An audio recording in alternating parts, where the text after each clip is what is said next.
Hi and welcome back to our second episode of the 1823 mini-series, The Mental Edge, Performance Psychology at the Euros.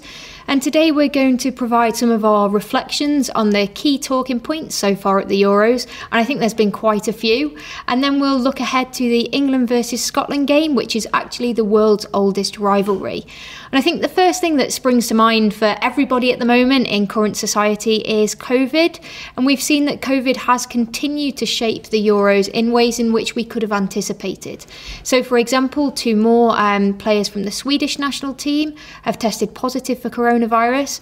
They missed the game against Sweden and they're now self-isolating.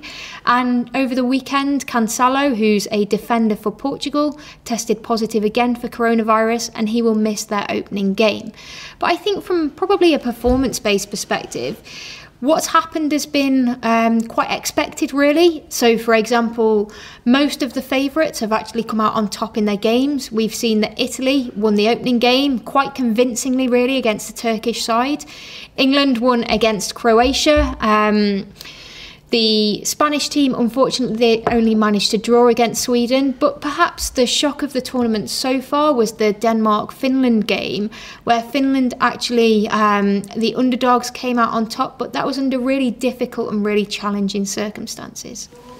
I think what you've brought up there really is probably the main as you say, discussion point of the tournament so far, with obviously what happened with Christian Eriksen, the Danish team, and as you say, Finland, and particularly I think if we start just with talking about the result, that Finland in their first ever major tournament, ranked 54 in the world, beat Denmark, ranked 10 in the world. So that is a very unexpected result, but arguably it's not unexpected because of what happened. And I think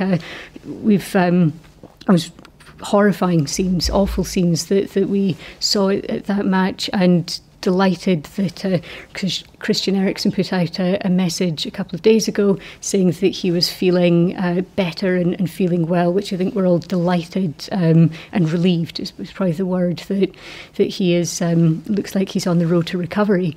But I think one thing to really focus on, and that probably really absolutely led to that result, is the trauma and just the psychological impact of what happened. So the captain was brilliant in that situation. He got the players to form a barrier around Christian Eriksen, and that sort of protected him and the team against the media and the different cameras. He also was the first to go over and comfort Christian Eriksen's wife, so he did admirably in that situation. But it's also it's the impact of witnessing a teammate, someone you know, someone you care about, go into cardiac arrest on a pitch, and that is shocking. It's also one of the reasons it's shocking is how similar players are. So demographically, they're all very similar age, all same gender, similar backgrounds, obviously all same sport, and if you see your teammate in that situation, you then think, oh gosh, could that be me? So it's very difficult to not have these intrusive thoughts, but also just the sheer adrenaline overload of what happened in that situation. So with the adrenaline, the Danish players will have physically been absolutely exhausted, and I think it's incredible that they were able to go out and still play after what happened. So what you find when the traumatic events happen and the brain goes into say that adrenaline overload, the limbic system tends to take over. The limbic system is one part of the brain that is very much controlled by emotion. It's one of the oldest areas of the brain, whereas to be a top footballer, top performer, you need the prefrontal cortex to be in charge, and that's rational thinking, decision making, problem solving. But when you're in that heightened centre of arousal, that heightened emotional state, it's the limbic system that takes over, and just that sheer adrenaline, I think it's incredible that the players were still able to go out and play, and particularly with this huge adrenaline spike. when the players went back out, you've potentially got that huge crash of adrenaline. So in terms of a really rousing motivational team talk to try and keep that adrenaline up before that crash comes, it was probably something that was very much done, but it doesn't surprise me that the players were probably mentally not physically able to focus and play at their best in that match. We've seen from the elite performers, and was discussed in episode 1, that elite performers are adaptable, and so they do have some things in their arsenal that can help them when it comes to coping with trauma. They've got some things that can help, so that adaptability. They'll also have coping mechanisms in their toolkit that they can use.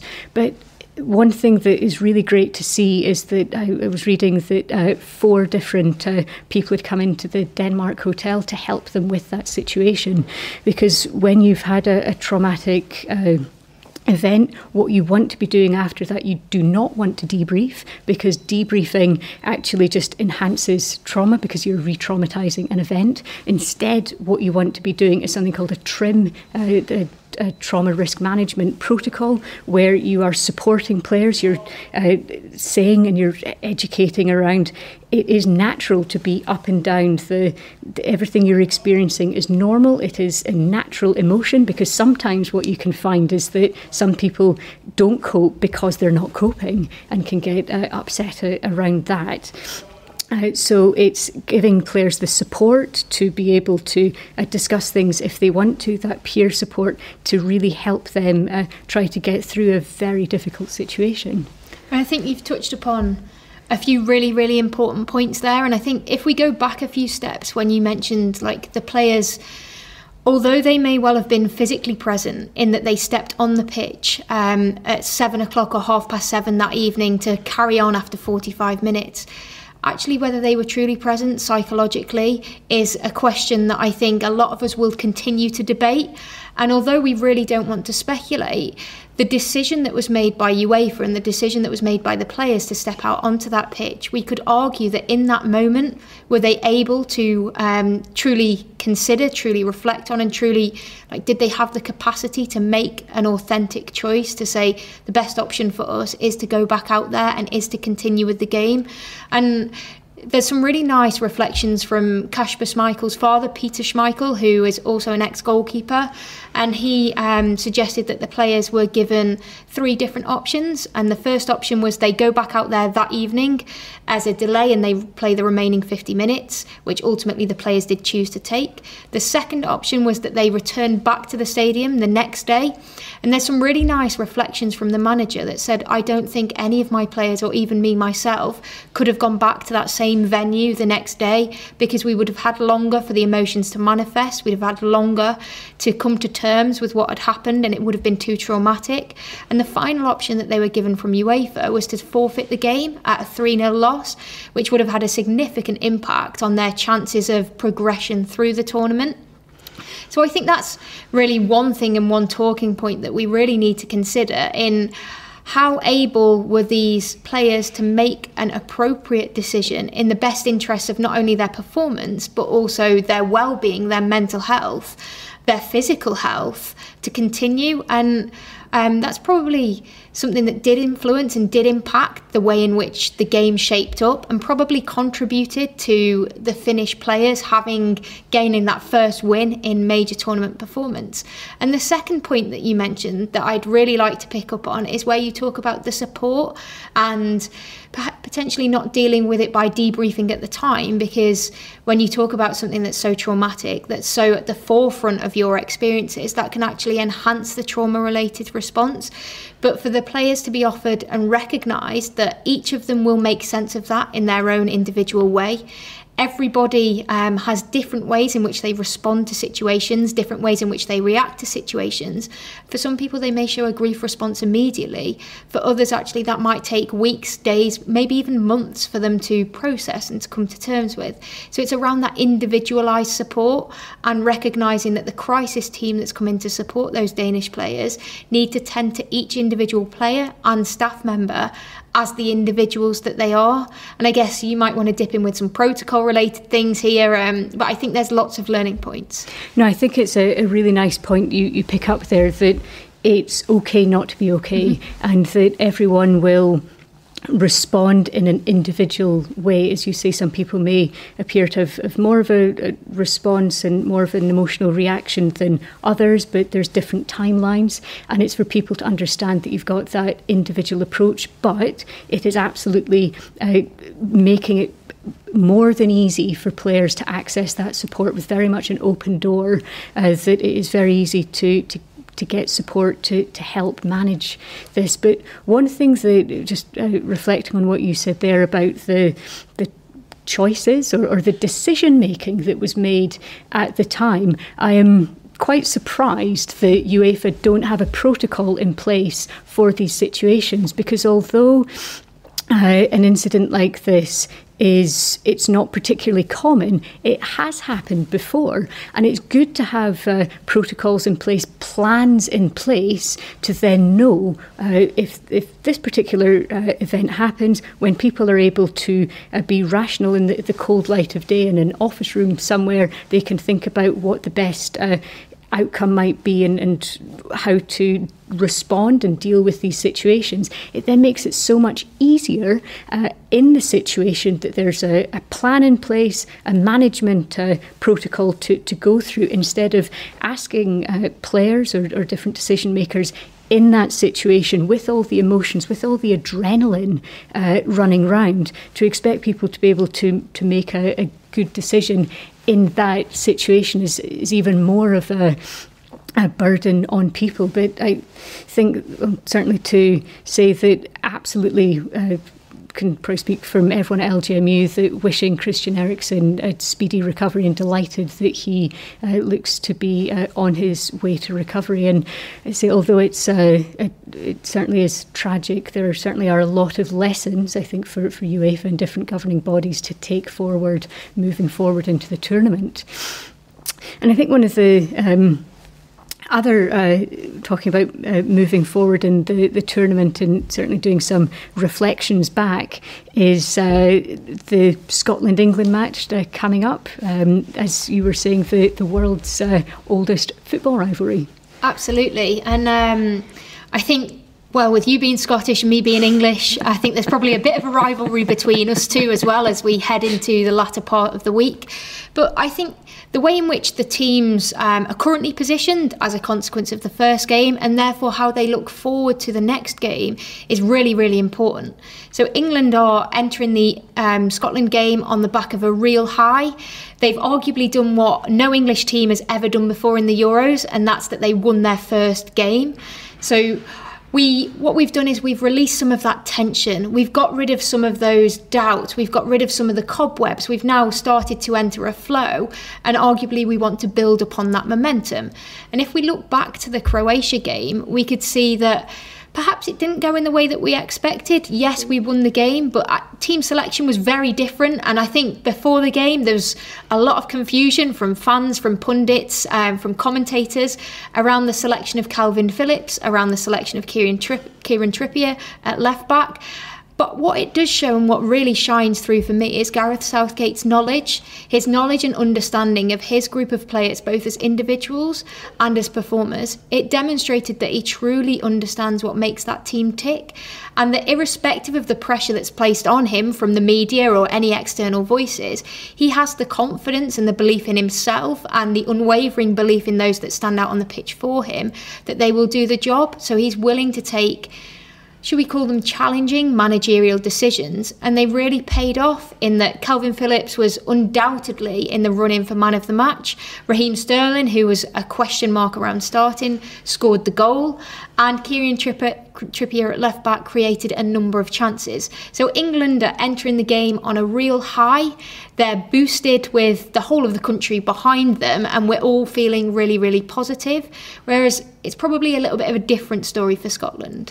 Yes, as you were saying, England coming in on a really big high, and that a good performance and motivation to keep going, whereas Scotland potentially more of a setback in the first game, having lost when arguably the expectation of the media and the country was quite high. So really it's important. I mean, arguably Scotland played quite well. There was a number of chances that were created, and so it's taking the positives that happened from that performance into the next performance, because in tournament football, games come thick and fast. You do not have time to sit and dwell and feel sorry for yourself and go over all the negatives and everything that didn't go well. And it's looking at, yes, you debrief, you go through what was our game plan, what did we try to do, what behaviours were we trying to do, did we manage to do them, did we not? And then it's building for the next match and taking the things that people were doing well and building that up into super strengths and building that and going forward with that momentum, always looking forward, never looking back. Mm-hmm. And I cannot think of a better game that Scott would be looking forward to than playing England. Certainly the rivalry between the two countries, certainly from Scotland's perspective, if you go back historically, you've got the Battle of Bannockburn, the Battle of Culloden, so all these fierce battles hundreds and hundreds of years ago. And now, instead of fighting it out on the battlefield, we're now fighting it out on the football pitch. And so the players will be heroes if you score a goal against England, or if you come away with a victory against England. You will absolutely be a hero in the nation, and that can really bring a great sense of enhanced motivation, enhanced enthusiasm. Particularly when you play a rival, you tend to get quite a different response than if you're playing a team that maybe you're more friendly against. And I think when you talk about that rivalry, there's been a lot of research around that, and it's really interesting to show that when we are a member of a group, what we tend to do is we try and make ourselves belong or fit with that group. So we'll adopt that group's characteristics, we'll adopt that group's behaviours. So for example, for the Scottish camp, they will all strongly identify as a Scotland player. They will be buying into the values and the beliefs of what it means to be a Scottish national player. And subsequently then, what that means they will do is they will exaggerate the differences between themselves and the England players. And by exaggerating that difference between your sense of belonging and an outside group, so a group that you perceive to be a rival or perceive to be an enemy, it increases the motivation, as you say, it increases that sense of purpose, it increases the meaning of the game to say we are now playing against rivals, we're playing against a team that we really, really, really want to beat. We don't just want to beat them, we're desperate to beat them because they're so different to us, because they don't fit with who we are. We are so strong, we're unified, we're together, and collectively, when you talk about a battlefield, it almost is like we will go to battle with those other players. And when we look at the game, I think there's a number of different factors that might shape what happens or shape how it plays out. And whilst we can't predict what will happen during the game, I think we can be mindful of sharing our insights as sport and performance psychologists of some of the factors or some of the qualities that might shape how each individual performs.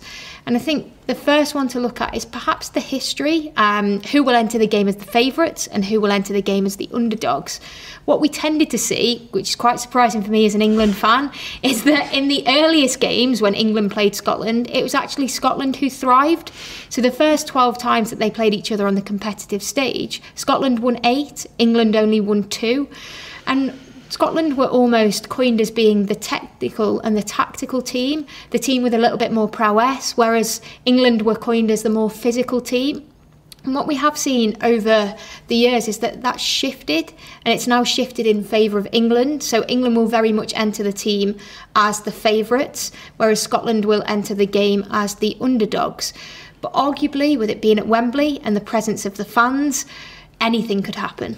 I think you're absolutely right that in these situations where you're playing a rival, you've got that enhanced sense of significance and meaning that you can, different results than what you might expect on paper really can be thrown up, particularly from a not just from a Scottish perspective, but anyone that is playing a rival, there's some really interesting research done at New York University looking at middle distance runners, and they found that when they were competing against people that were were running similar times, when they ran in the same event, they were more often than not recording personal bests. And what that really brings out is that when you are against a competitor, against a rival, your motivation really increases. You want to do well because you've got that enhanced sense of meaning. As you say, it goes back to your identity, your tribe. I'm doing it not just for me, I'm doing it for Scotland, for England. But also with that is that enhanced sense of effort, and not just in football but in sport, but also in business. The higher sense of effort typically brings about higher levels of performance. And we can even see in the business sector that when you have two different companies competing against each other, it's a great thing because it brings about innovation, and it brings about enhanced, both companies will perform so much better than if they were just performing without that rival. It was something that Sir Alex Ferguson said back in 2012. He said that Liverpool wouldn't be the same team without Man United, and Man United wouldn't be the same team without Liverpool. So I think that really brings across the sense that when you're playing a rival, you bring out that extra motivation, that extra effort, that extra persistence to keep going, because you know what it means to you. You want to really bring back a great performance for the media, for the fans. And when you're able to execute that and without really going for it, then you can either get that lift in performance, or sometimes we can see people's performance going down. And I think that's where it's really interesting with the fans coming into Wembley, because for a lot of competitors and athletes playing at the highest level, fans can bring about a sense of social facilitation. So by that, I just mean the influence or effect of the audience on performance. So for a lot of top athletes, fans will enhance performance. They will thrive under that pressure. They will have that extra motivation, not just of their own internal motivation and intrinsic motivation, their own reasons why they perform, but also they're doing it for everyone in that environment, and that extra energy and boost that the fans give, the arousal or energy of the players go up, and with that extra energy, people tend to revert to their habitual responses. And if your usual response is to be scoring 8 out of 10 free kicks, it is much more likely to happen in a pressurised situation. Whereas if your habitual response is maybe to score only 2 out of 10 free kicks, then again you're going into that habitual response, and performance can sometimes go down. I think so, yeah. And I think what we're talking about here is the influence of the 12th man. And the 12th man, again, is a really common word that's used in footballing terms, but also in more broadly other sports as well, at the influence, the significant influence that fans can have on performance. And I think, Jill, you've summarised it really nicely in that generally fans improve performance, they facilitate optimal performance. The cheering, the shouting, the singing your name will just inevitably increase your motivation. It will increase that competitive drive, and it arguably will push you through and push you forwards when you do start to feel a little bit fatigued. But what we do have to recognise is that balance. We have to recognise that for some people the fans is a positive, but for others fans can make things seem a little bit too overwhelming. And I'd be really interested to see how this plays out at Wembley. So I think we're looking at a capacity of around 25,000 fans for the game. Only 3,000 of which or so will be the Scottish fans. But this is different to any time before, because we've got a group of players, both the England players and the Scotland players, who have very much adjusted to not having a fan presence. And therefore it will also take a period of adjustment for them to understand and recognise what it means to have those fans come back. For some people, as you say, it will be an ultimate positive. But for others, it might actually make the occasion a little bit overbearing and a little bit overwhelming. And that's where we see some of the detrimental impacts on performance. So, for example, when you talk about that habitual response, what we mean by habitual response is just what you do, what you revert to naturally in a challenging situation or in any situation. So, for example, if we've got players that are distracted by the fan presence, their performance will likely decrease. If you've got a player that normally has a pass percentage of 75 or 80%, and they think about, I'm going to try a more challenging pass, the response then of the fans, if the fans are a little bit overwhelming, is that that pass may not be as accurate. That pass may not find their own teammate. And the reason why is because they have the external distractions which take away their attentional focus on what the skill that's at hand, so the skill execution. And another example of that might be penalties. And what we do see is that prior to a penalty, the crowd are roaring, the crowd are cheering, the opposition are booing. And actually we're focused on a really simple movement that's been well rehearsed, but arguably what you do see is some players crumble under that pressure. And although it's a skill that they're quite familiar with, the fans have such a presence, the fans have such an overriding ability to distract that they don't perform the skill successfully and they miss the penalty. And so I think we have to be really mindful that this is a transition period for players. They're getting back used to having fans in the stadium. For some, it will increase their performance. For others, actually, it might just be a little bit too much, a little bit too soon. It's a really nice point you bring up there about that. Yes, you can have an enhancement of crowds, and that energy can boost some players' performance. They can really thrive with that extra energy. Whereas, as you say, for some other players and in some other situations, players can wilt and crumble under that pressure, as you were saying, the cognitive overload. So by that I just mean people have too much going on in their head. They're not able to think clearly. Football is arguably a relatively simple game. You will have your match plan will be decisions, and you will have tactics and different things that you were planning to do as a team. Whereas if you get if you're too over aroused or you've got too much energy going on, you're not focusing on what you need to be focusing on. And when we see top performance in psychology, it's called clutch performance. When people really thrive under pressure, it's because they go into a flow state and they're not thinking about, I better make sure I don't do this or don't do that, they just allow that performance to happen. They know what their role is. They know where their teammates should be, and they're just completely within that moment, enjoying that moment, and also really, as we'll see, I'm sure we'll see in the match on Friday, playing for the fans. From a Scottish fan's perspective, you can see how much it means to the fans. In 1977, when Scotland beat England, fans went onto the pitch and quite famously broke the crossbar. So really, there is that heightened significance. But it's also a heightened significance from the media. So it's not just the fans and the individuals that are desperate to win and wanting to create heroes of these players, to beat your rivals, to beat people that are not you, as you say, from that identity perspective. You know who you are because if you know who you're not. The media can also bring that added expectation, and that can either help people, they can try to live up to that and thrive with that and enjoy being on the front foot, or some other teams and individuals can actually prefer being behind when they're the underdog. They don't have that pressure. So I think we'll see some really interesting impacts of how the media really impacts performance on Friday. And I've been super impressed with how the media and the England camp have almost come together for this tournament. It's notorious that England and the media have clashed in the past, and we've had players like Wayne Rooney saying that he was petrified of saying or doing anything because of how it might be interpreted and how it might be communicated, perhaps some misrepresentations.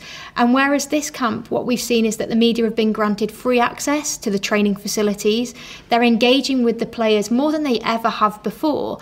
And it seems to have taken a little bit of a more positive spin in what we might have seen previously, perhaps when Capallo was manager, is around not allowing players' family to travel abroad with them, or that players had to be in the hotel room by a certain time. They weren't allowed on their phones. And I think what we're seeing this time is that the media is given a much more positive representation. They've shifted the narrative, and it's now a narrative of support. They're getting behind the players.